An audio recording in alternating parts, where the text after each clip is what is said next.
ভয়ঙ্করভাবে তৈরি হচ্ছে ভেজাল আইসক্রিম আর ফলের জুস। রং, পানি, কেমিক্যালে বানানো হচ্ছে জুস আর আইসক্রিম।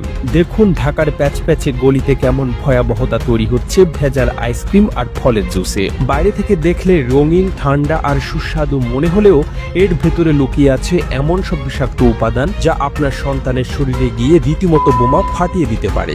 এসব রঙিন আইসক্রিম বা ফলের জুস এখন শুধুই নামেই ফল বা দুধ, আসলে এগুলো হচ্ছে রাসায়নিক ফ্লেভার, রং আর চিনি দিয়ে তৈরি এক ভয়ঙ্কর মিশ্রণ, যেটা খেলে আপনার সন্তান হয়তো মজা পাচ্ছে কিন্তু তার হজমতন্ত্র, লিভার, কিডনি সব এক এক করে দুর্বল হয়ে পড়ছে।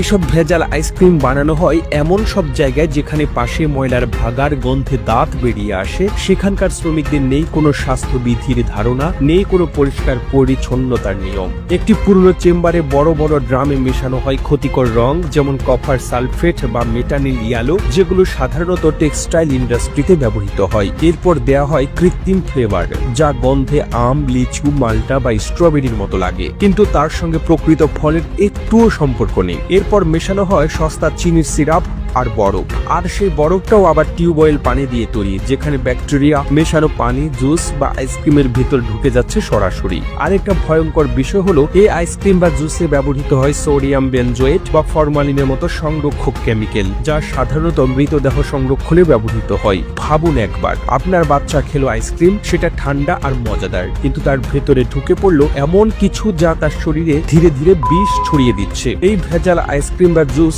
সবচেয়ে বেশি বিক্রি হয় স্কুলের সামনে, হাট বাজারে কিংবা পাড়ার ছোট দোকানে, কারণ সেখানে মানুষ দামের দিকে দেখে। 20 টাকায় ফলের জুস, 10 টাকায় আইসক্রিম মনে হয় বোনাস, কিন্তু এটাই হচ্ছে ধোঁকা। কারণ খাঁটি ফল দিয়ে বানানো জুস বা আসল দুধ দিয়ে বানানো আইসক্রিম এত সস্তা হতে পারে না। এটা শুধু শিশুদের জন্যই নয়, বড়দের জন্য ভয়ঙ্কর। অনেক রেস্টুরেন্ট বা ফাস্টফুড দোকানেও কিন্তু এই একই কেমিক্যাল জুস ব্যবহৃত হয়। ফলের কিছুমাত্র ছোঁয়াও নেই, কেবল রাসায়নিক রং আর মিষ্টি স্বাদ। বেশি খেলে কিডনি ড্যামেজ, হজমের সমস্যা, এমনকি অ্যালার্জি বা শরীরে বিষক্রিয়ার মতো উপসর্গ দেখা দিতে পারে। আর দীর্ঘমেয়াদে ক্যান্সারের ঝুঁকি সেটা তো আছেই। আর এসবের কারখানা যেভাবে চলে সেটা একবার নিজের চোখে দেখলে আপনি চিরজীবনের জন্য বাইরের আইসক্রিম খাওয়া বন্ধ করে দেবেন। পুরনো ছাদ ঘরে 3 থেকে 4 জন অশিক্ষিত শ্রমিক গামছা বেঁধে, কাঁধ ঘেঁষে, ঘামে ভেজা শরীরে দাঁড়িয়ে আছে বিশাল টিনের ড্রামের সামনে।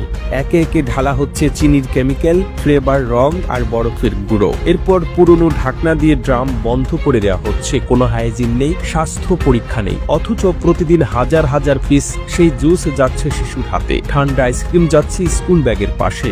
প্রশাসন মাঝে মাঝে ভেজাল বিরোধী অভিযান চালায়, কিছু কারখানা ধ্বংস হয়, খবরের কাগজে আসে ছবি, কিন্তু এরপর আবার নতুন জায়গায় গজিয়ে ওঠে আরেকটা। কারণ এদের পেছনে আছে একটা গোটা সিন্ডিকেট, পাওয়ারফুল, ধূর্ত আর দুর্নীতিতে জড়ানো। তাই ভাই, এখন সময় নিজের সিদ্ধান্ত নেওয়ার। আইসক্রিম বা জুস কিনবেন দাম দেখে নয়, উৎস দেখে। সম্ভব হলে ঘরে জুস তৈরি করুন বা বিশ্বস্ত দোকান থেকে কিনুন। শিশুদের খুশির জন্য ঠান্ডা খাবার দিন, কিন্তু সেটা যেন মৃত্যুর ছায়া না নিয়ে আসে। আপনি যদি আজ না রুখে দাঁড়ান, কাল হয়তো অনেক দেরি হয়ে যাবে। এখনই সময় বলার, ভেজাল জুস আর আইসক্রিমকে না। নিরাপদ খাবার, নিরাপদ ভবিষ্যৎ আপনার হাতেই। প্রতিবেদনটি তৈরিতে তথ্য ও উপাত্তের সাহায্য নেওয়া হয়েছে দূরবীন ডেইলি নিউজ নামক ফেসবুক পেজ থেকে। আর এতক্ষণ আপনারা সঙ্গে ছিলেন বিশ্ব বাংলার। সেই সঙ্গে আপনি বাংলাদেশের কোন জেলা থেকে এই ভিডিওটি দেখছেন আমাদের কমেন্ট করে জানান। আমরা পরবর্তী ভিডিওতে আপনাকে ধন্যবাদ জানাতে ভুলব না। এতক্ষণ বিশ্ব বাংলা